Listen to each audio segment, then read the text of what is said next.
Unexpected Talks of David Solomon, podcasts on topics ranging from Jewish history and the Bible to Jewish mysticism, philosophy and thought. To find out about David's talks, books and more, visit davidsolomon.online. And now, here's the lecture. We looked at the background last week to the rise of the concept of a king and of Israel, and we looked at the first king. And as we saw, the first king, who was, of course, Shaul, was, at the end of the day, a unifying military figure. That was the key requirement of the king. It was the key symbol of the king, and it was how Saul had most of his influence and power, was through being a leader that unified the tribes militarily. Not much for any other purpose. Saul wasn't really sitting around administrating the public or dreaming up ways in which he could memorialize himself, other than building his own family with an expectation of a dynasty, which did not come about. But he was primarily concerned with being a unifying military leader. If you were living in the Israel of Saul, doesn't matter what tribe you belonged to, you would be expected to answer the call of the king. And that itself already was a huge development in the whole rise of kingship. So that was last week. We looked at that. We looked at the psychological train wreck of Saul's career and personality. And by the time we get to the end of Saul, and Saul, as you know, famously died on Har Gilboa, as we discussed last week, in a battle, one of the last battles ever fought against the Philistines. By the time we get to there, this young Judean shepherd boy called David, has already been running around with his own private militia for a while, and he is pretty much poised. Oh, thank you so much, Rabbi, that is amazing. Okay, I won't use that. I'll test them. Anyway. This young Judean shepherd boy who has his own private militia and is already established himself in the eyes of the Tanakh, in the eyes of the narrative that we have, as the obvious and primary candidate. But he's only got a few hundred men following him, and he is only from one tribe. It's not like the rest of the tribes and the rest of the population have necessarily been behind David, because the official position coming from Saul's administration was that David is an outlaw and a rebel. And in fact, as I mentioned last week, Saul had spent much of the time using the professional army of Israel to run around chasing David, who eventually had to hide in Philistia itself. Now, that's kind of where we got up to. And we know, and you know, who we is, I'm not sure, but it's known that there is no character more detailed in their life, career, personality, activities in the whole of Tanakh than David. King David's life, from the time he was a young boy right up until his death, every single thing is discussed in quite considerable detail, not only his outer life, but even his inner life. So some of you are going to be sitting there when I talk about David, and tonight I want to talk about quite a few kings. We could, of course, spend all of tonight and several other weeks just talking about King David. He becomes the prototype king for all of Jewish history. And some of you are going to sit there going, oh, I can't believe he spoke about this and didn't speak about that, or he left this detail out, or he left that detail out. I know. Please don't sit there going, oh, I wonder if he actually knows that David did this, this and this. I'm probably aware of it. If you're sitting there completely verstunked that I've left something massive out that you can't even believe I left that out, then call it out and let me know when I move on to the next king. But we have, in our discussion of David, if we want to try and do this succinctly, in the context of the fact that I have to discuss all the kings of Israel in 6 weeks, we're going to dedicate some time to him, but we have to try and get to the essence of what it is about David's life and career that contributes to our understanding of kingship and what kingship in Israel means for us going forward through the history we're going to look at. Because it is overwhelmingly influential in our entire perception of the concept of a melech, of the concept of a king and what a king should be. All subsequent kings, whether we mention them or not, are invariably and inevitably compared to David. He is the standard. But it's not all plain sailing, and there's an immense amount of complexity. So I just want to try and get to the heart of some of that. But like I said, we can't cover everything. The first thing we should know about David is that he was anointed. He didn't just rock up and say, "Hello, I'm David, I'd like to be king," and put himself to a popular vote. He was, of course, chosen by God and anointed. And in fact, he is anointed in the book of Samuel 3 times. By the way, when I say the book of Samuel, and when we talk about Tanakh, just as a side note on this, maybe about even up until as recently as, say, 20, 30 years ago, we good?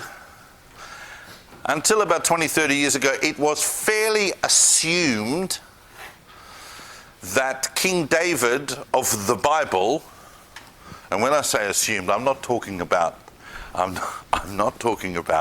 you know,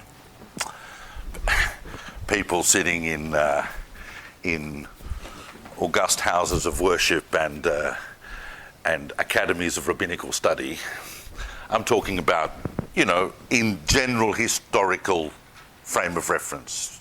You know, your chazafressing secularists, if it's not clear to you what I'm saying. It was assumed that until 20, 30 years ago, it was assumed that King David is more than likely a fictional character. Not fictional, the word fictional is a very, very sharp edge to it, but mythical in the sense that purely mythical. We don't know anything about the historical background. We're not entirely sure. We have no evidence. We have no evidence that a guy called King David who ruled over a united monarchy ever existed. That might come as shocking to some people. It was shocking to me when I first heard it.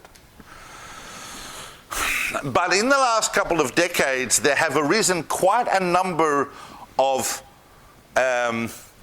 archaeological pointers, and in some cases even perhaps explicit references to an individual called David, who was a ruler in at least Judea or Judah in around the 11th or 10th centuries. That's a huge breakthrough in this thing that I'm constantly saying, that the Tanakh is not an anachronistic document that was written much later. It would be almost impossible for the Tanakh to have a full representation of the archaeological picture that we have. Yes, a human being coming into a room, we've seen it before. And that we are constantly pushing back the boundaries. History does change. History does change. And the more we discover, the more amazing it is that the Tanakh seems to record events and people that it could not have known about had it been written hundreds of years later. And I'll touch on that a little bit more this evening. David is anointed 3 times. The first time he is anointed is by the prophet Samuel, who comes to his family living in Bethlehem. This is still very much during the kingship of Saul. And David, that's when Shmuel gets the famous, unlike Saul, who was this tall, hunky, handsome guy, and when Samuel saw him, he goes, "Oh yeah, I reckon that looks like it." You know, you can imagine someone like Dwayne Johnson, The Rock, walking into a room, you go, "Yeah, well, hello, that looks like someone it should be." Whereas David was this kid, and it was like, you know, like a kid running around. He was a bit red, he was a bit wild, he was a shepherd, he was playing his flute, he was doing whatever he was doing. And Samuel didn't think he looked particularly impressive. It was God who said to Samuel, "We've shifted the paradigm here. Kum meshichehu ki zehu Arise, anoint him, because that's the one. Because God is now looking on the inside of a person, not on the externalities. We tried that, it didn't work. Now we're going to look at someone who understands and has somehow internalized the Spirit of God. Samuel anoints him. The second time he's anointed is after the death of Saul, when David and his followers go to the capital of Yehudah. Don't call out. Don't call out. I say don't call out, and you'll see there will be people who will call out. Don't call out. What was the capital of Yehudah? The capital city of Yehudah that David went to be anointed for the second time after the death of Saul, and he is anointed as the king of Judah, not of all of Israel. He's anointed only as the king of Judah, which he remains for the next 6 or 7 years, because there is a civil war in Israel between the house of Saul and the tribe of Judah, who have elected David as their king. Where did that happen? What was the capital of Judah? You're allowed to guess. Huh? Okay, well, what was that? I'm saying don't call out to people who are sitting going, how come she's calling out? And he's going, oh, what did I hear? It's okay. Who knows? Yes, I know some of you are sitting there and you're just too ashamed, too embarrassed, whatever. Okay. It wasn't Yerushalayim, was it? It wasn't Jerusalem, because Jerusalem at that stage was still a Jebusite stronghold. Let's understand what's happening here in the world at the time that Saul dies and David basically comes to the throne. There's the land of Israel. So, for the most part, the Philistine threat is kind of over. Yes, they had this big incursion which killed Saul, but as we're going to see in the next short while, they're basically a spent force. What we've seen in the intervening years is the rise, or the re-rise, the renaissance of other older nations and kingdoms around, particularly on the east. Entities like Moab and Edom, which don't ever really pose too big an existential threat to Israel. The next existential threat is not going to come for a while. It's going to come from further away. It's going to come from Egypt and from Assyria. So there's been a slight configuration in things. The capital of the new kingdom of Yehudah, which is established in the wake of Saul's death, is, of course, Hebron. Who knew it was Hebron? Oh, you should put your hand up. David is anointed in Hebron by the men of Judah, but he's only king of Hebron. And he's anointed the third time at the end of that civil war, when it becomes clear that all of Israel needs David as its king, which we'll discuss in a moment, where he is anointed by all the elders of Israel as the king of the united monarchy, the full inheritor of everything that Saul ruled over, and that also happened in Hebron. So for a while, Hebron was, of course, the capital not only of Judah, but of all of Israel for a short while. Now, the first thing we need to understand about David is, and described in several places, is that he's not just a leader. He had a quality, he had something, he's described as something that Saul was not. And that is that David was a shepherd. Now I know that Saul looked after a few donkeys and he was a farmer and he was a bit of this and that.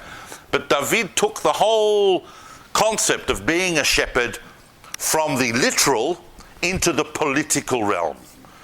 He was emotionally and spiritually engaged with the people. But he needed something else. In order to acquire these various stages of influence and power, David had to become something that Saul never really needed and never really got. And that was he had to be political. The king arises as someone who is not merely anointed, who does not merely have exuberant charismatic qualities, which of course David had plenty of, but needs to think about what the effect of his decisions are on those around him. And we see at each of those anointings that I mentioned, they're kind of followed by a political act that propels David onto the next stage of being David. And the first really thing that we can identify politically is a very, very interesting event that happens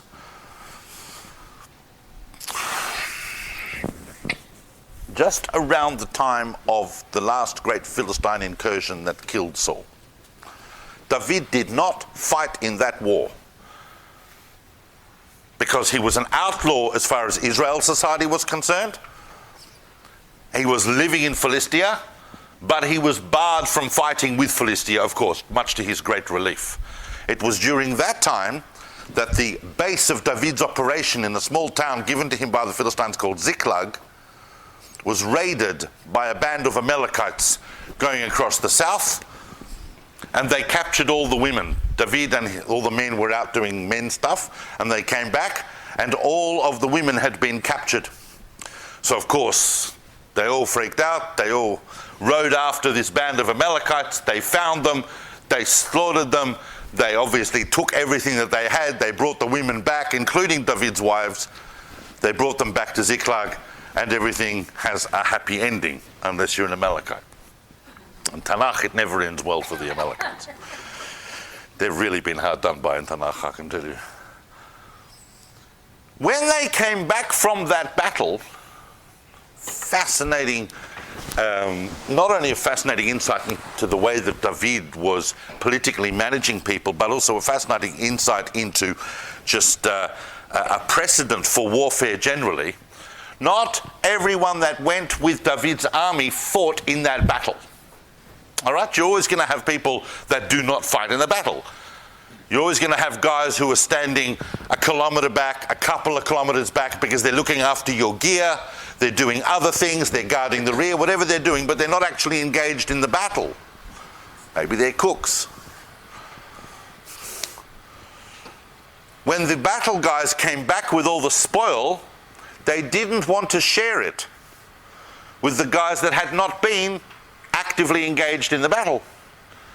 And it was David who established the principle that an army is more than just the people that are doing the actual fighting, and that all of the support network behind an army is as entitled to the benefits of whatever it is the army brings as much as the guys who fight themselves. This became an incredible political insight that solidified David in the eyes of his followers as someone who embodied a sense of, and this quality is massive, a sense of righteousness.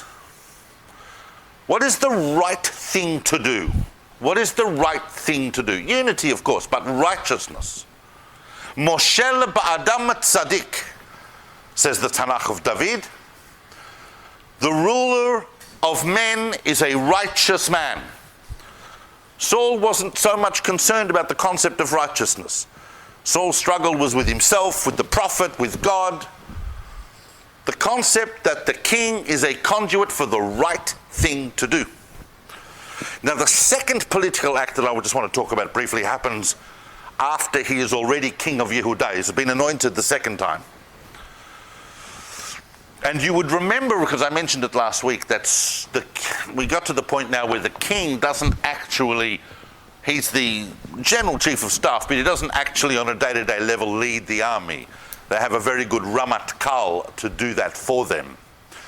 And who was Saul's Ramat Kal, general chief of staff? Avner, his cousin Avner from the tribe of Benjamin. When Saul died, Avner took Saul's last remaining son, who was not killed at the Battle of Gilboa, a young man called Ishbosheth, and made him king. So it's only fair, if we're talking about all the people that have been kings in Israel, we need to mention, at least for a couple of minutes, we'll talk about Ishbosheth. Now, we don't have a lot of information on Ishbosheth. He was obviously a puppet king, prodded up by the tribe of Benjamin and by the administrative power of Avner. who had spent most of his career chasing David as an enemy. So the last thing he needed to see was David from Judah on the throne. He was viciously loyal, supremely loyal to the house of Shaul and to the tribe of Benjamin. So he took Ishbosheth and he put him on the throne. And all the tribes went, okay. Except, of course, in Judah. And there was a lot of strife. It was pretty much a state of civil war. Not always hot civil war, but there was a civil war more or less for several years between Judah and the rest of the tribes. But from everything we understand, Ishbosheth was not a terribly impressive person or leader. He was a bit of a twit, actually. And he really got on Avner's nerves, made some strange accusations to Avner. It was very clear to Avner that this person was not the right person. He might have the right lineage in Avner's eyes, but he was not the right person. And eventually Avner sent messages to David in Judah going, you know what, Ishbosheth is a twit. This is not the way we should be going. At the end of the day, even though I fought you most of my life, I've come to the realization that you are the chosen one of God. You need to be king of Israel, and all the tribes need to be united behind you. Better you than a twit. And David goes, okay. And they hold a conference. And Avner comes, and they make shalom. They make peace. And Avner acknowledges the kingship, the overriding kingship of David. This is despite the advice of his generals, because David's own generals were saying this is a plot. They've got no intention to do that at all. They're just coming to scout things out. The whole thing is a sham. They're not actually interested in this project. They're just saying it. But David realized that you make peace with your enemies, not with your friends, and that he had to at least trust Avner, that Avner was a man of integrity and honesty, and he was. But that wasn't enough to convince David's own general chief of staff, who was, of course, Yoav ben Tzruya, once again, his own cousin or nephew. And Yoav, fiercely loyal to David, fiercely loyal to Yehudah, but a man almost incapable of understanding the political and symbolic importance of peace, committed an atrocity at that conference, and he killed Avner. Avner was the first of a series of murders by Yoav for political reasons, and because he completely misread the situation. That is going to lead David at the end of his days. He couldn't get rid of Yoav. Yoav was too close to him. He was, in a sense, I wouldn't say dependent on Yoav, but Yoav was such an outstanding strategic thinker in so many other ways, especially a military thinker, but an incredibly threatened person. We'll see what happens at the end of that. But David, that was the first. In the end, Yoav ended up killing, I won't have time to go into them all, so I'll tell you now, Yoav ended up killing, who else did he end up killing that David was very upset about?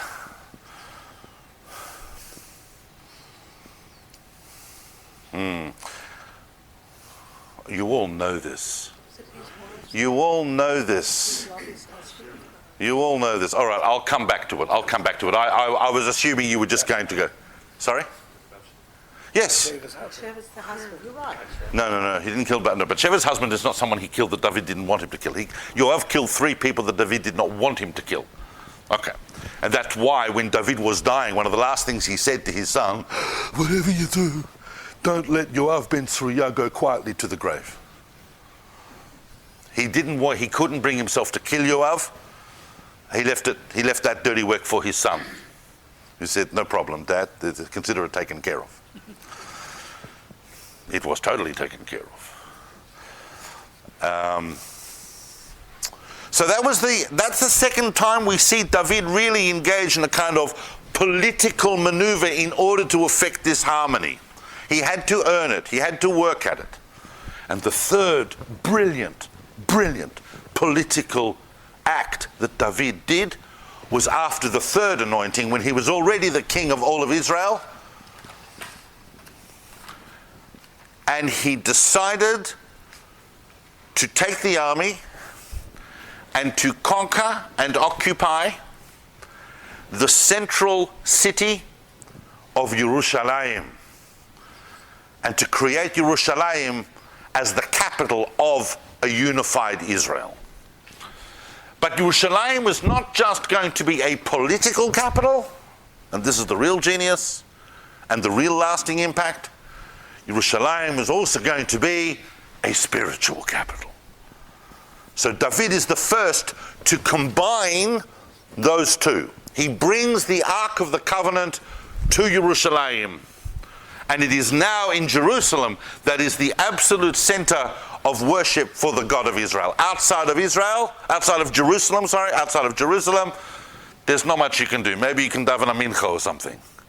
But if you're going to do the full-blown worship of God with priests and sacrifices and everything that's going to go on there, the full revelation of the divine presence is going to happen in Jerusalem. That's where people are going to go make pilgrimages to. That is where the high priest is going to be. Everything's going to come out of Jerusalem, and right round the corner is going to be the political and administrative center of the country. We are aligning the two because David saw his remit as aligning those two, the spiritual and the political. And for the spiritual, listen carefully. When we say the spiritual, it's very clear when you read the Tanakh. Doesn't matter how many commentaries you pour on it. It's very clear when you read the Tanakh. Spiritual for David does not mean what we would call today religious. Yeah, I said it. Didn't just think it, I said it. Spiritual is righteous. Righteousness, mishpat, became the absolute ideal of ancient Israel. All the prophets are talking about it. All the righteous kings are talking about it. Tzedek or mishpat. And David strove to embody that concept, which is why God ends up making in two different places a unique and separate covenant with David. The Davidic household will always be the king, will always hold the kingship, not always a king's house, will always hold the kingship over Judah. Over all of Israel is a slightly different story. And in an ideal sense, over all of Israel. Because David came to embody that concept of righteousness. In contrast to Saul, whose kingship embodied military power, sovereign military power, David's kingship embodies the power of righteousness. Which is why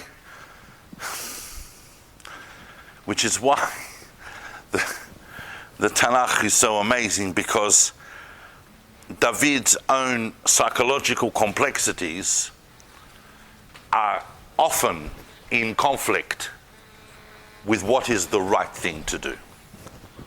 That is why when you read the book of Shmuel, particularly Shmuel Bet, the second book of Shmuel, I know that originally there's one big book of Shmuel. Now it's divided into Samuel 1 and Samuel 2. I'm sure you're all aware of that. Samuel 1 basically deals with the career of the rise of the king and the career of Saul. Samuel 2 deals mostly with the career of David. And for the first 10 chapters of the book of Samuel 2, the Tanakh is just, wow, that's amazing. The meteoric rise and rise and rise of David. After he becomes king and he's conquering, smicing,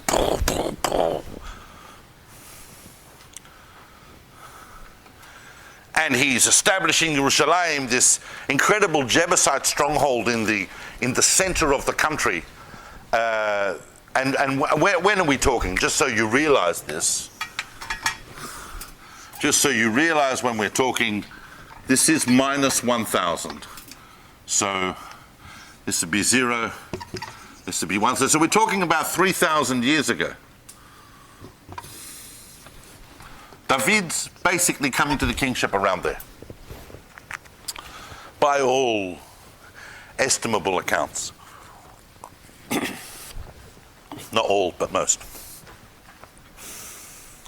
So for the first 10 chapters, David's incredible.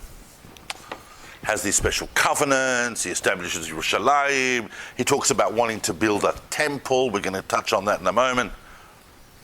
And then, having set all of this up in its exploration of David, the Tanakh takes a magnifying glass and it starts to look at the effect of power on even the most righteous individual. The king whose word is law, the king might be above law because his word creates the law, but is the king above natural justice and righteousness? The Tanakh's answer to that question is decisively no. And it brings us the very, very famous story that I'm not going to go into detail now on the actual incident of David and Bathsheba. Does anybody in this room not know what I'm talking about? Oh, fabulous. So I'm able to actually talk about this at a slightly deeper level. Some people get upset. Whose phone's going? Why is that happening? Someone's pretending that their phone's not going. Okay, some people get upset at the rabbis because the sages of Israel come along much, much later and they technify the whole thing and they say, well, it wasn't really adultery because every man who goes off to war writes his wife a divorce document in case he doesn't come back and they can't find his body, so she's not left as an aguna. So everybody writes their thing, a technical divorce document, and off they go to war. So technically, Bathsheba was divorced. But in my view, what the sages of Israel do is not try and wipe away the whole thing. They're actually emphasizing it, underlining it, and exacerbating what exactly was the problem. David did not technically do the wrong thing, but he totally did the wrong thing. Because at the end of the day, the real emergence from that story, yes, she got pregnant, from that encounter she had a child, the child died.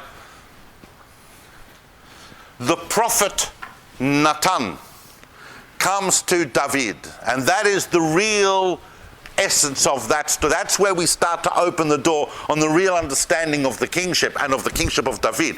The prophet Nathan comes to him and says, "Oh, excuse me, king, I'm coming to you to talk about a social justice problem." And David, just like Rabbi Ganendi, says, "My door is always open to social justice issues. Tell me what the story is." So Nathan says to him, there is a town, a village, and in this village there's a very, very wealthy man with lots of flocks of sheep. And a traveler comes to the town, and he's entertained by the wealthy man. There is also a poor family in that village who don't have flocks of sheep. In fact, they only have one sheep. And it lives in the house with the family. It's actually a pet. It eats off the same table as them. It's pathetic. And the wealthy man entertaining this visitor, instead of going to his own flocks and taking a sheep and feeding it to his stranger, he went to the house of the poor family, he took their only lamb, he slaughtered it, and he served it to his guest. David goes, that's outrageous. That is the most horrendous travesty of justice I have ever heard. And Natan says to him the famous words, you are that man.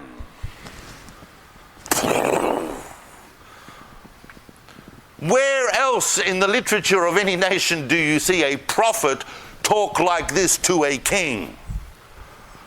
So David is already experiencing the limits of his power in this very unique way, that at the end of the day, kingship must be within the parameters of righteousness. And of course, David immediately offers a full and uncompromising realization and confession and teshuvah over what he has done.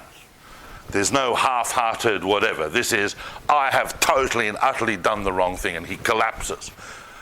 And as a result of his tremendous self-humiliation, God says to David, you're not going to die as a result of this, but there are going to be some issues arising out of it. And of course, the rest of David's career, his own household, is plagued by tremendous scandal because of this incident. And it turns out that Bathsheba is not dismissed. She does in fact become not only the wife of David, but the mother of the next king. Her role in the secession issue is very, very important. Are you moving me on to Shlomo HaMelech? Do you think I've looked at my watch and I've forgotten who the next one is? Just 1 second. Because I want to just touch on something else about David that's important, because I just want to set this right. The other way in which David found limits to his kingship, about the fact that he was pretty much allowed to do whatever he wanted, David wanted to build the Bet HaMikdash. He wanted to build the temple. He said, I'm sitting in a very nice house, thank you very much. And the Ark of the Covenant sits in like a tent. So I want to build a really nice house. I want to build a nice house for God. God, of course, does the whole thing, no, I didn't ask anyone to build me a house, blah, blah, blah.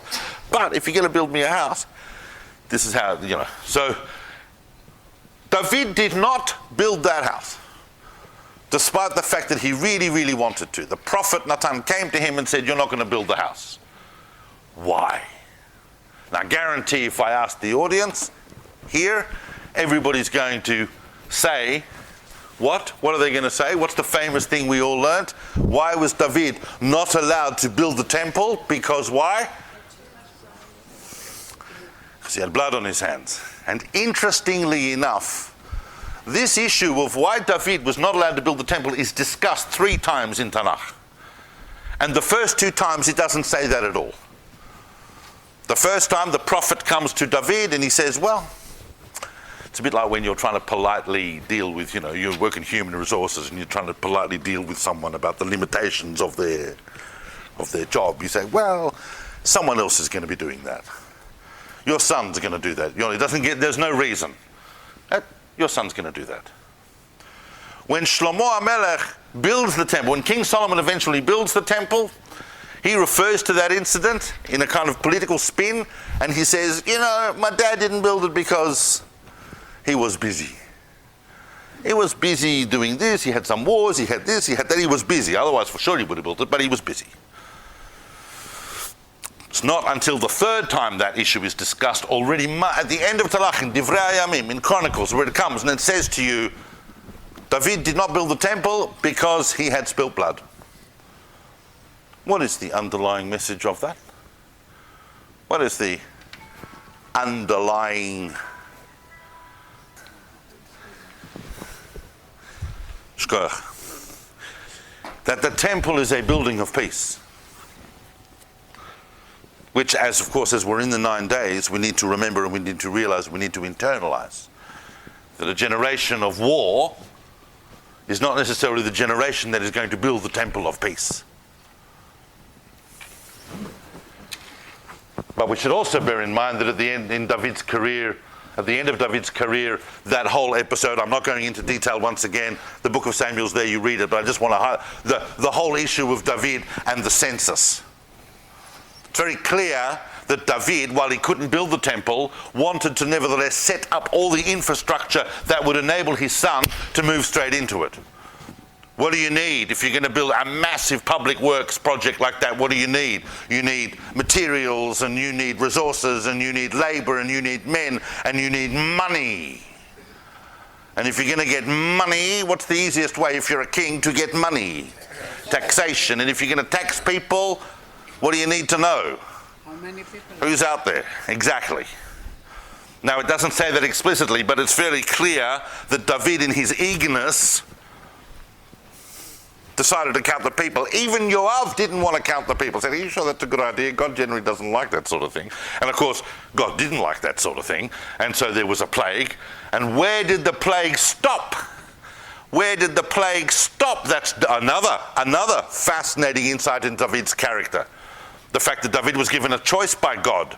You want to lose a war, you want to have a famine, or you want to have a plague. The plague will last 3 days, but it'll be devastating. David says, I'll choose the plague, because that puts me into the hands of God. Where did the plague stop? Now see, this is important when we, those of you who write letters to the AJN, you need to know this. Where did the plague stop? Put up your hand if you know. I won't ask you, but put up your hand if you know. Well, if you only remember one fact from tonight, it should be this. The plague stopped at the threshing floor of a Jebusite called Aravna.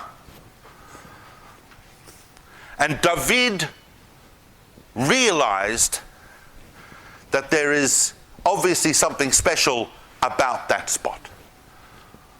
And that is the spot which became the Temple Mount.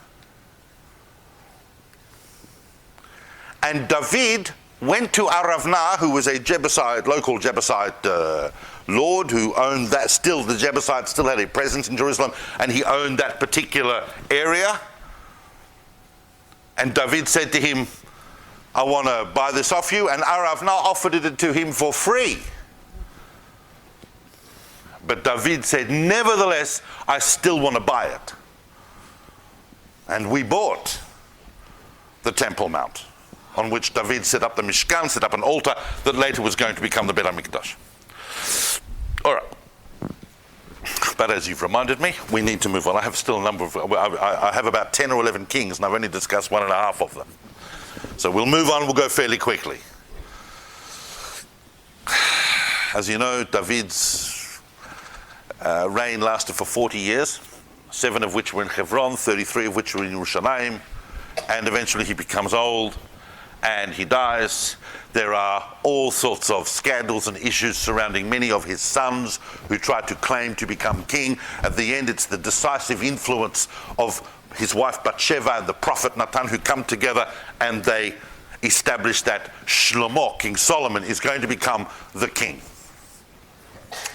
David is lying there, of course. Famously, they bring him he can't get warm. They bring him a 16-year-old girl to lie next to him to get warm. Apparently that's going to be the new work experience for year 11s at Montefiore. But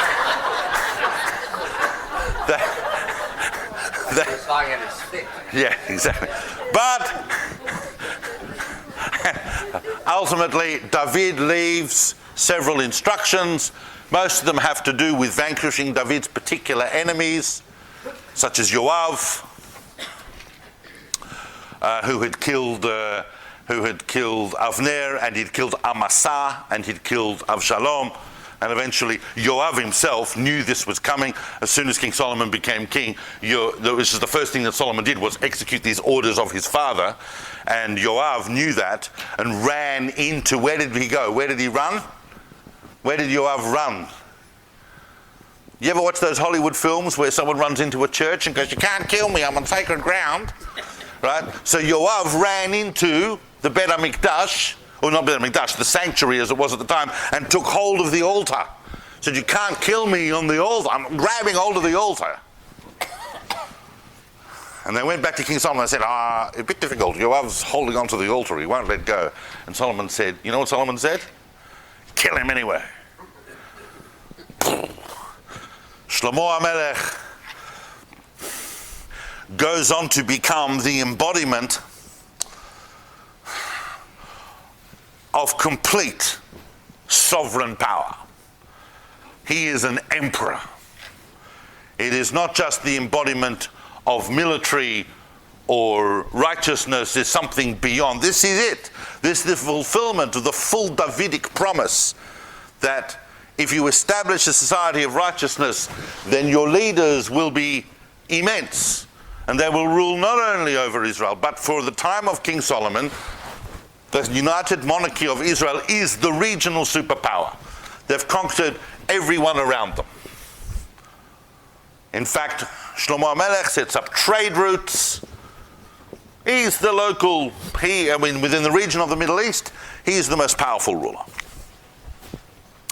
And he indulges in tremendous splendor. This is the picture that we get.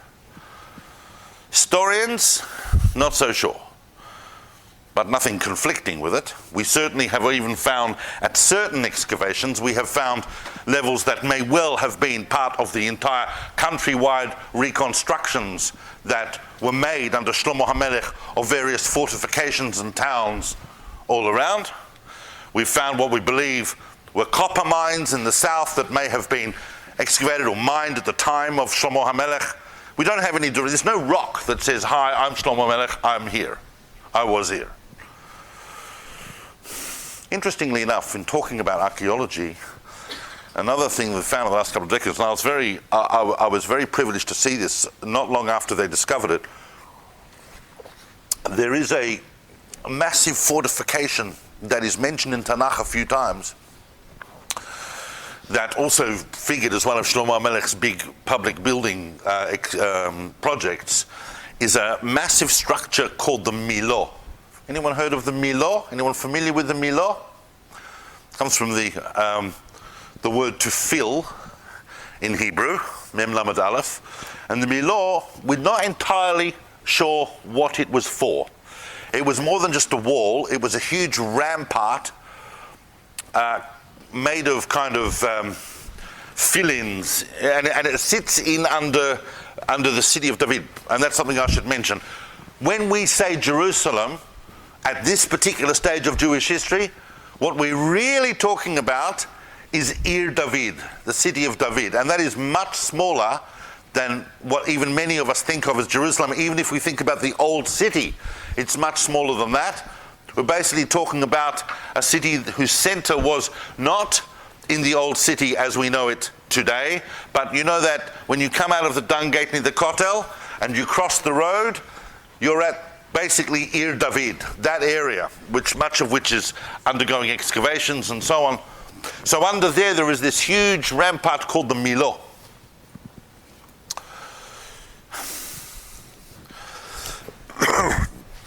And they now know the Milo, and they've reconfigured exactly what it was.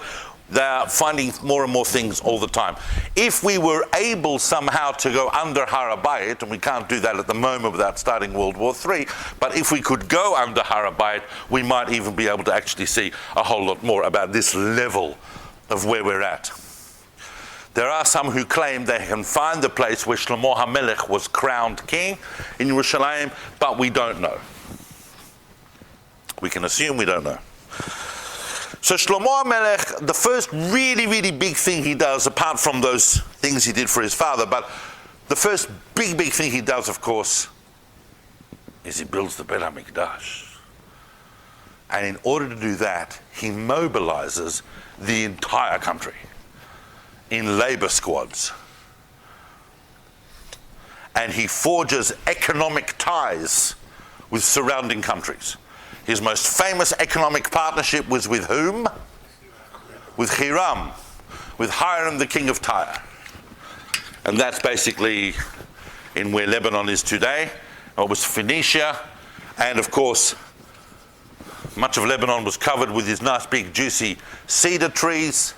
And so the labor involved in cutting down those trees and logging them and bringing them to Jerusalem, the labor of organizing quarries that stones were to be cut, to be brought, to be used in the temple. This operation mobilized the entire country, and it did so for 7 years. And that's on top of quite considerable taxation. So Shlomo HaMelech was not an easy king. This was not a hugely populous country, but nevertheless they were supporting someone who was effectively an emperor. Now I'm sure they got a lot of economic benefit out of it. We know they did, because Shlomo HaMelech was collecting hundreds of gold talents every year from his population. So the economy must have been booming, but it wasn't easy. We don't have the same level of insight into Shlomo HaMelech, into King Solomon's inner life, as we do with David. Remember that David also is attributed with the whole of the book of Psalms that reflect on these incredible emotional states. With King Solomon, we do not get that inner look, but we can surmise that at some level, how do I put this? He wasn't quite as frum as his dad. He was perhaps a bit more secular in his outlook. Said all the right things at the right times, made big symbolic gestures, built the temple, gave some amazing speeches at the opening and so on, as you would. I mean, even if, anyone getting up there would say appropriate things. But we don't get a sense that he was necessarily connected with that inwardly. What about all the wisdom literature associated? So, my next sentence was going to be, nevertheless, we do have this fascinating wisdom literature associated with King Solomon. And it's extremely interesting, because a lot of people think that in Tanakh it says that God came to Shlomo HaMelech in a dream and says, you're King Solomon. God doesn't speak like that. You're King Solomon. We're all very impressed. I was impressed with your father. I'm impressed with you. You've built the temple. You've done all the right things. You are pretty much the embodiment of the messianic age, which is really what it was. We'd had, our forefathers had a covenant with God, and they'd gone into slavery, and they'd come out, and they'd got the Torah, and they'd gone into the land of Israel, and they'd eventually got this righteous king, and the righteous king's son builds the big temple.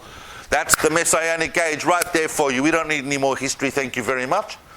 Very impressed. What do you want? And because Shlomo HaMelech could have asked for length of days or riches or to vanquish his enemies, but instead he said, I want wisdom. God says, wisdom, excellent, I'm going to give you wisdom. But Shlomo HaMelech there doesn't actually ask for chokhmah. He doesn't ask for wisdom. This is fascinating. I'm glad you raised it. He doesn't ask for wisdom. What does he ask for? What does King Solomon ask for? He asks for lev shomea lishpot, a heart that understands or to knows to judge righteously. That which came naturally to David is something that Shlomo had to ask for. He got it big time, but it wasn't necessarily a natural thing. And what is more astonishing, and subsequent to that, of course, as the rabbi alluded to, subsequent to that, we attribute to Shlomo HaMelech all sorts of mythical, incredible qualities in subsequent literature after Tanakh, that he knew all sciences and that he could talk with birds and he could do this and he could control the demon kingdom, and he had all this ooga booga going on, as well as the fact that he was a philosopher and all of that. But that is a kind of veneer on the fact that it would appear that Shlomo HaMelech had a far more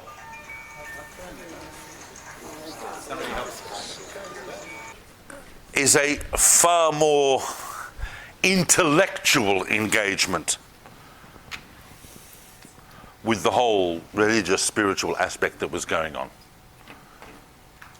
Because otherwise, it's impossible to understand even on the level of pshat, even on the level of the most basic surface reading of the biblical text. It's impossible to understand how this dude, who God has personally visited twice, the first time to say, oh, I'm going to give you wisdom, and the second time to say, oh, look, you know, I know you're Shlomo HaMelech, and I know you're the cleverest person on the planet, and you'd be the last person I would need to remind about this, but just make sure that you don't get attracted to idolatry. Please make sure that you stay right away from that. Now, I know that I wouldn't need to tell you because, as we know, I made you the smartest person in the world, and I have personally visited you twice to tell you this. And yet what happens? He has 700 wives and 300 concubines.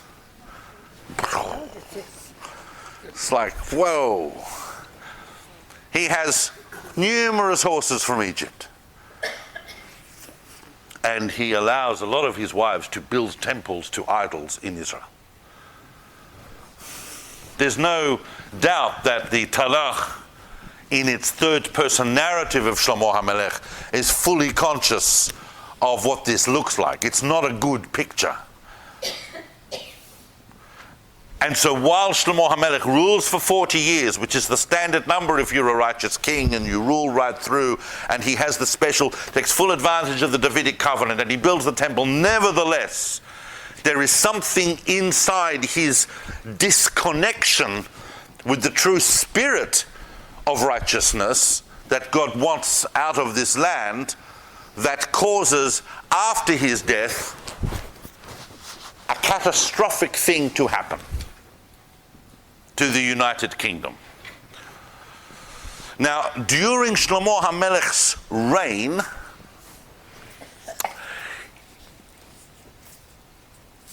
not everyone is happy.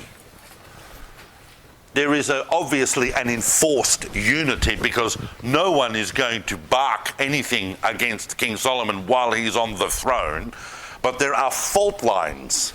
And those fault lines, as we now know, have been present since even before David. Those fault lines that existed between the Judah-Benjamin axis on the one hand, and Jerusalem stood at the border of Judah and Benjamin, and all the rest of the tribes on the other. And as a result of that disquiet, there were several people that did voice their opinions. Notably, a fascinating individual called Yerovam ben Nevat, Jeroboam. Jeroboam started his career as we know it as a talented union leader, really. From the north, he was from the tribe of Ephraim, and he was good at getting people organized into projects, so he was actually brought into the service of the king. So he worked as a kind of a middle management figure on the temple project for quite some time, as a result of which he became pretty keenly aware of all of the social unrest that was happening under King Solomon's heavy hand. You can build the temple, you know, and still not make people happy underneath. They were overtaxed, they were overworked, all dissent was not tolerated. And he made these concerns clear to the point where he felt that it wasn't tenable for him to stay in United Israel any longer, and he went and he fled. And he went and stayed in Egypt until the end of King Solomon's reign. When Shlomo HaMelech died, it was a given that he would be succeeded by his son. The Davidic covenant. It's always going to be a descendant of King David that's going to sit on the throne. So, after we had David, Solomon, that's me, and after Shlomo HaMelech died, his son, who is Rehoboam, comes to the throne. Now,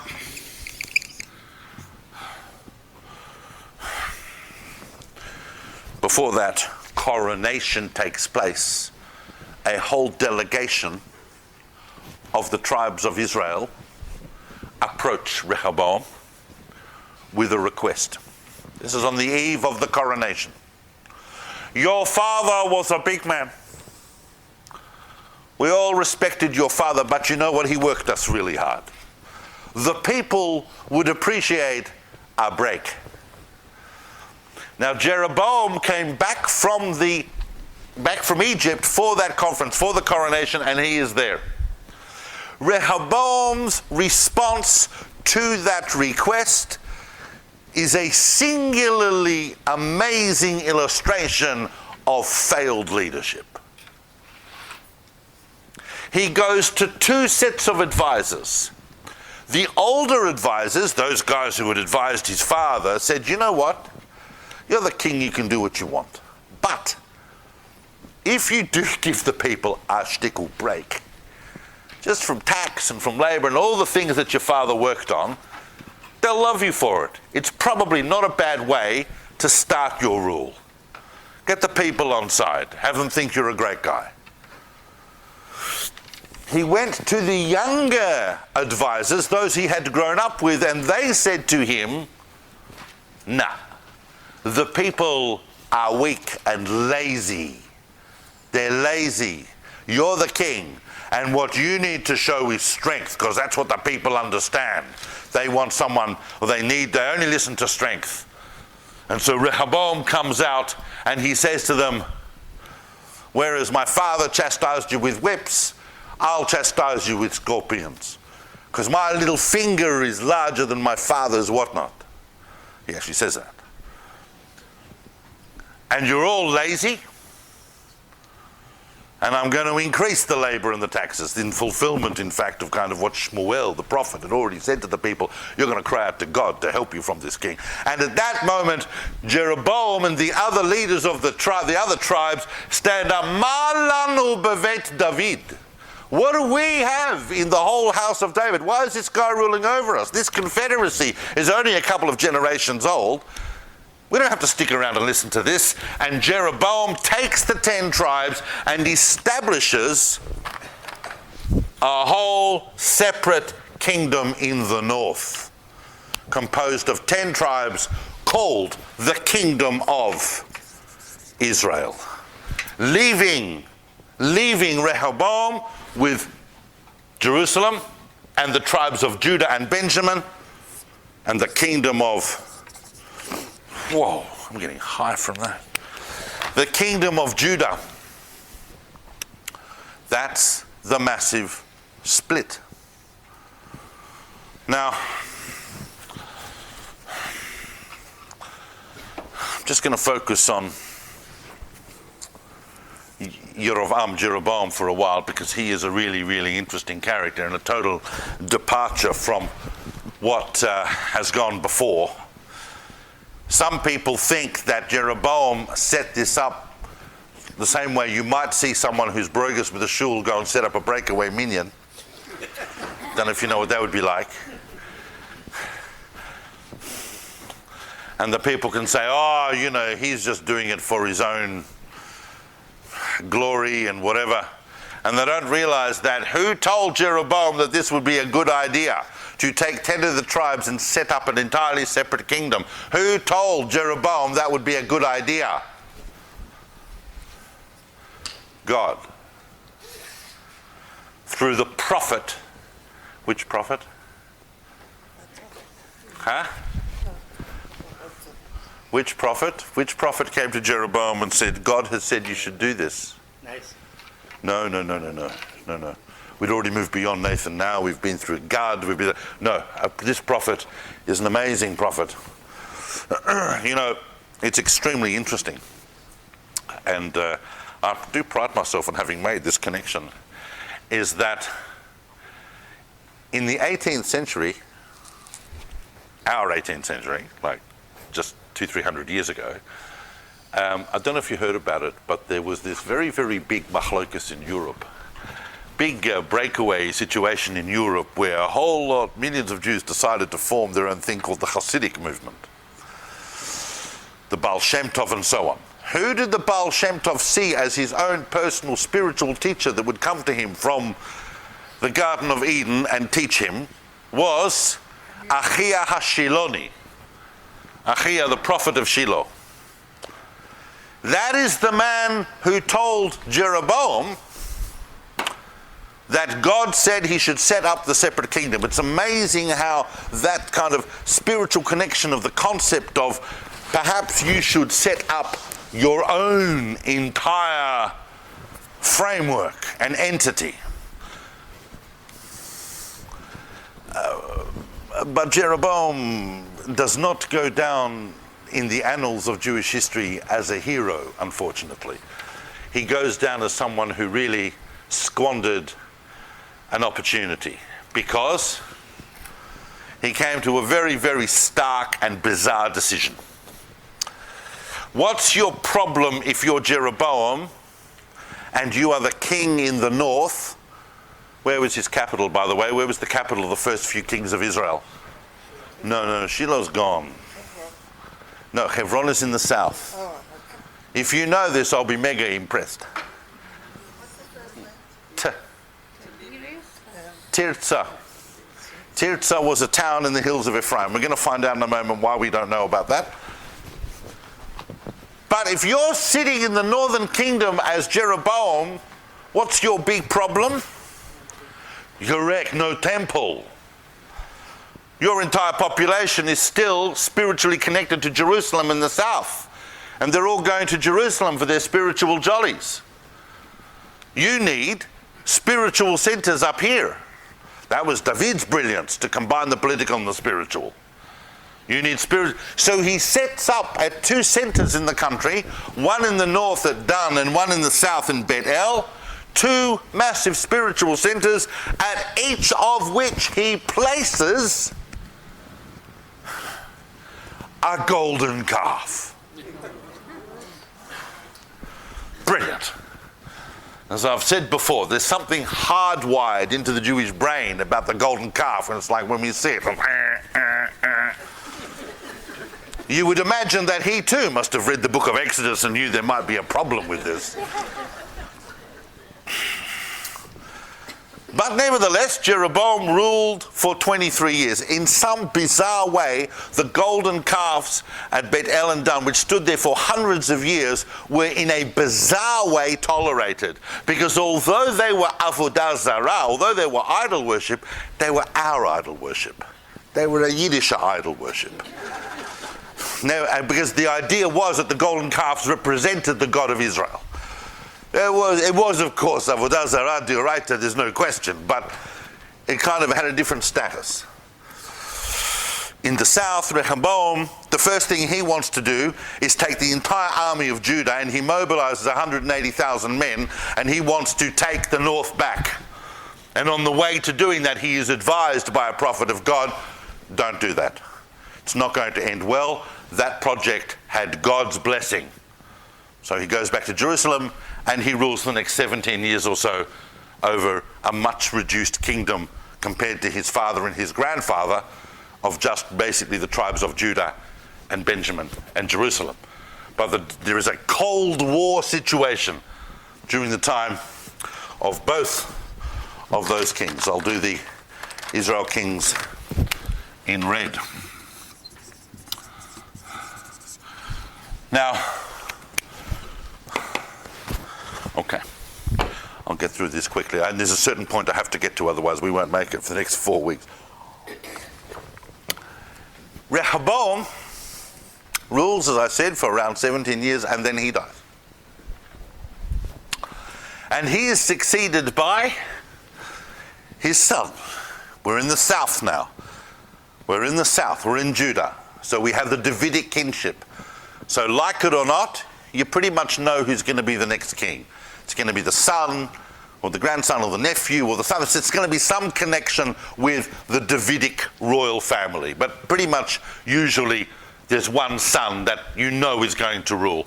That creates a great stability in a society where you have an order of succession. Who succeeds Rehoboam? I know that some of you know this. You're just being shy. Well, his name, well, he's kind of got two names. His name is known differently depending on what part of Tanakh you're reading, but it's Aviam. Sometimes referred to as Aviyah. Jeroboam also had a son called Aviyah who died young. Aviam, otherwise known as Aviyah.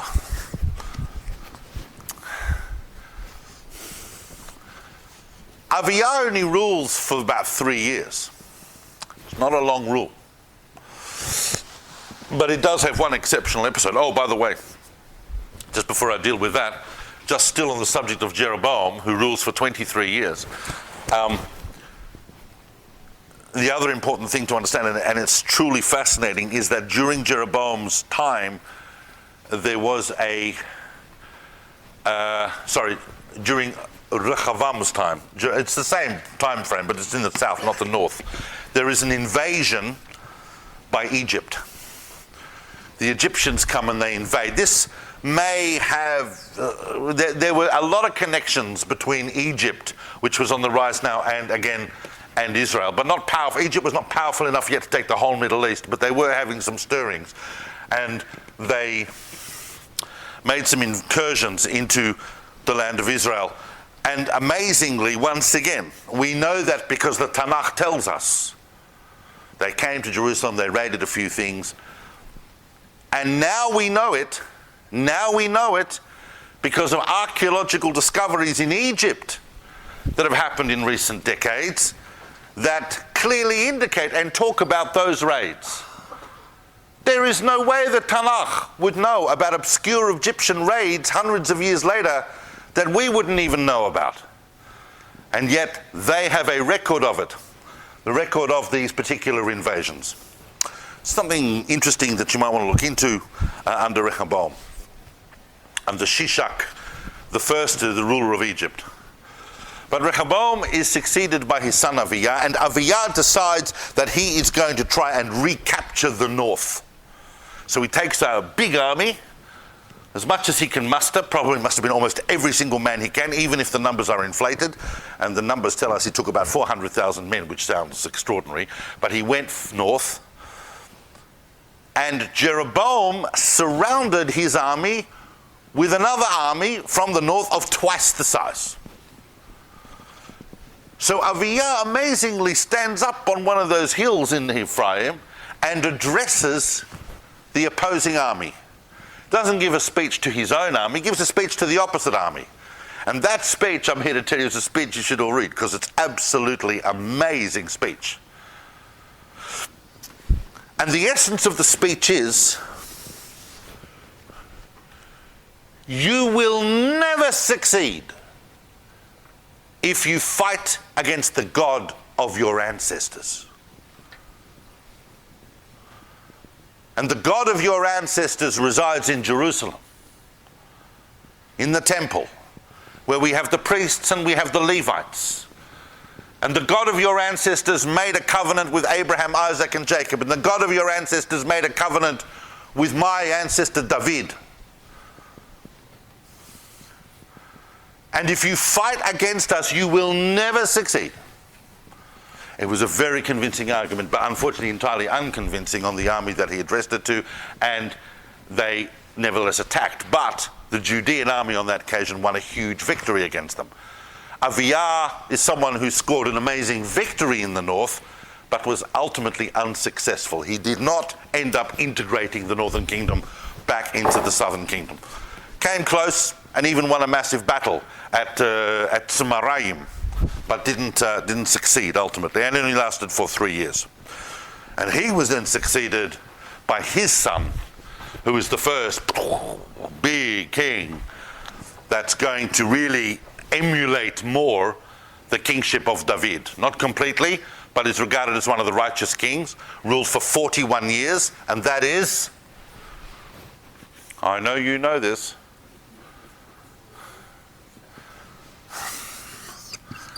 Asa. Asa is a huge king, 41 years, and is regarded as one of the few righteous kings. The first thing he does is he makes some religious reforms, gets rid of a whole lot of idols. People are worshipping in all sorts of strange places. The system was becoming a bit corrupt, even in the southern Judean kingdom. So he made renovations on the temple, brought everyone back into line. We're going to see this again as a repeating and recurring motif with the kings, that those who are suddenly wake up one day and go, I want to be a righteous king, decide that they are going to rebuild the temple and they're going to rededicate themselves and the society to a spiritual focus with God. And Asa is also kind of the first of the kings of Judah to play a geopolitical game, because the northern kings, as we'll see in a second, are starting to make incursions and set up fortresses quite near the border. There is still a state of Cold War between the two. Ba'ashan, we'll talk about in a second, one of the northern kings, establishes these fortresses. And Asa in the south goes around him, not with an army, but diplomatically, to talk to the Aramean kings up here, and pays them to break their loyalty with the northern kingdom of Israel, so that the northern kingdom of Israel is forced to defend its northern flank, and Asa can move in and retake those fortresses. A bit like a Bay of Pigs situation, where they were basically choking Jerusalem. About 5 miles from Jerusalem there were these northern fortresses, but they got them to release them by playing a geopolitical game with the north. It's very interesting, because that is also going to be a pattern going forward.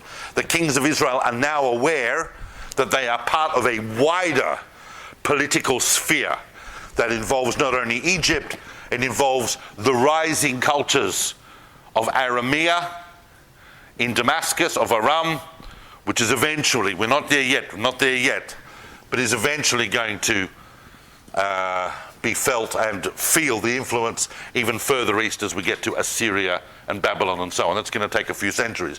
But we're just starting to see the rise of power bubbles here.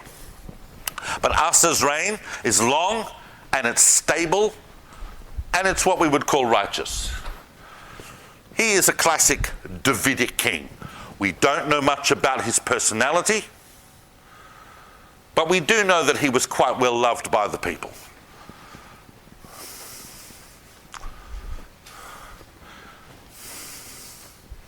He had some issues with the army and some issues with how he treated people, but for the most part, a righteous king. Jeroboam in the north, after 23 years, was succeeded by his son. Again? No, Rehoboam was not his. Rehoboam was the king in Judah. Jeroboam is the king in the north, and his son is. That's the real reason I want your phones off, because I don't want you Googling. Well, you can. Nadav. Nadav is only on the throne for a couple of years. Nadav is like his father without the charm. So he's kind of even more into idol worship, and he's opening up the country a bit more, and this is just not going in a direction that's productive at all. So along come the prophets of God, and they say to him, now this is all going to end, and it's not going to end well for the whole house of Jeroboam and the tribe of Ephraim. And in fact, Nadav and his family are all killed in a coup d'etat by one of his main generals, a guy called Ba'ashan. Ba'ashan is going to end up ruling for 24 years. So he's a big contemporary of Asa.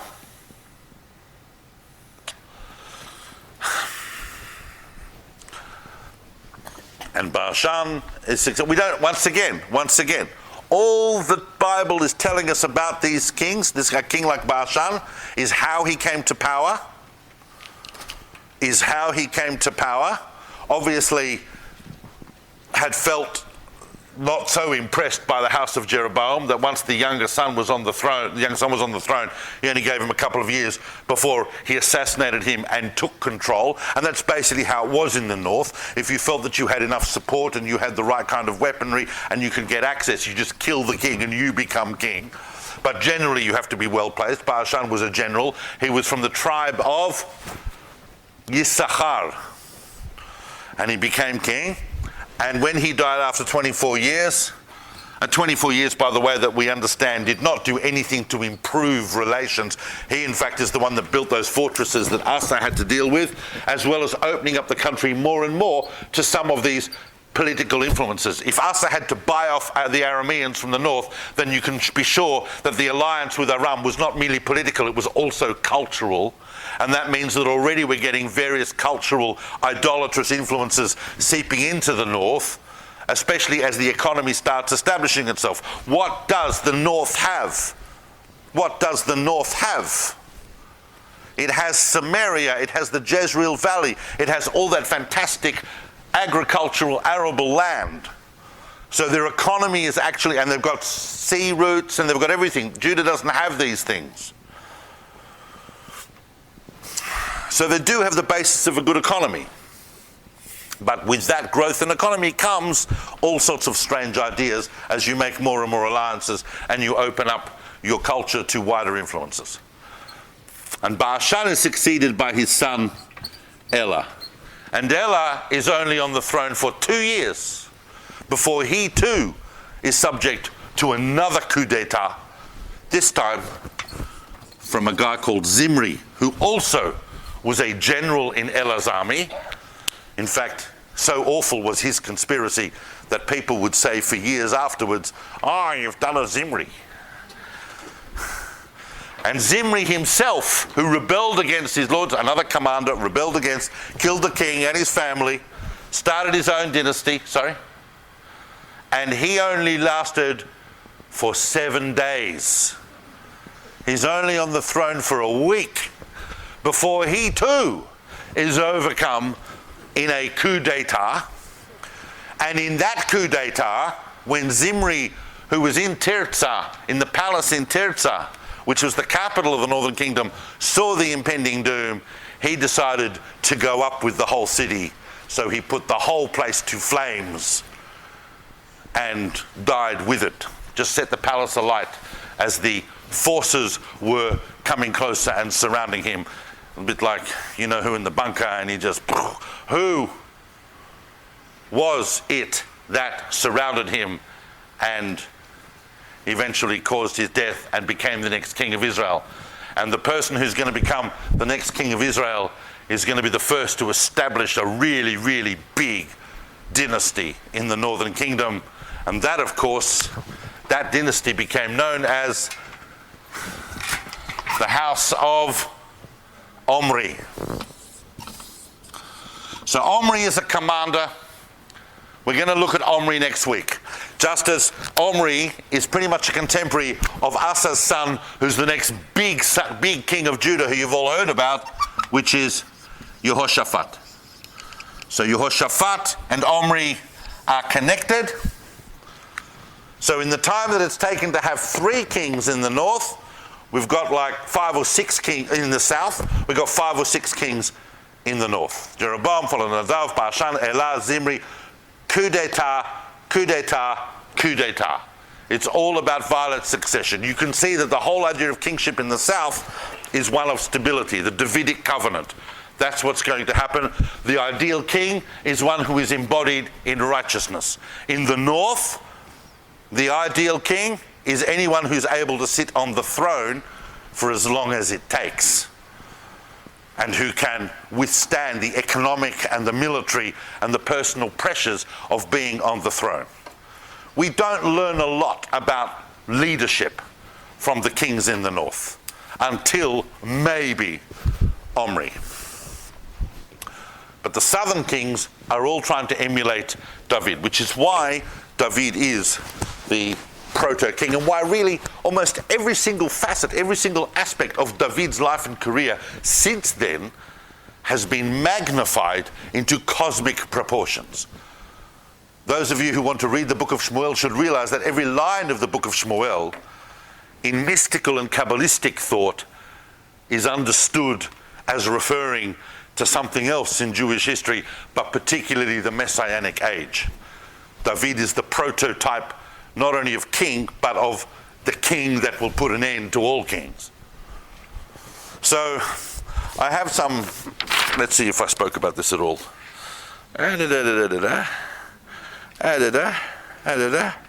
More or less. But we will continue our journey next week. I know that tonight's was not as perhaps as exciting as last week's in some ways, but we have a lot of kings to get through, and next week it is going to get very exciting because the Cold War is going to evolve into something else between the two kingdoms, and it goes in great unexpected directions. So hopefully I'll see more of you next week, and thank you for coming tonight.